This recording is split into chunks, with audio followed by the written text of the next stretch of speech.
Hey, so if you're seeing a permissions error in Notion AI, yeah, that can be really frustrating, especially when you can't access or use certain features. In this guide, I'll walk you through simple steps to fix this issue.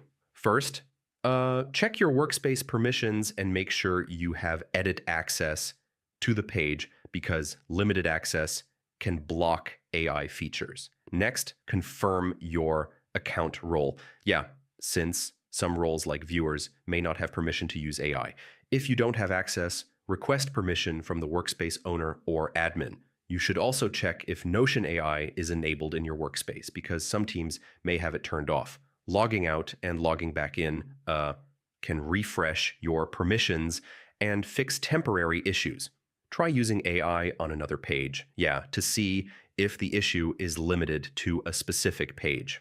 Clearing your browser cache and cookies can also help since stored data may cause access errors. And if nothing works, contact your workspace admin to update your permissions properly.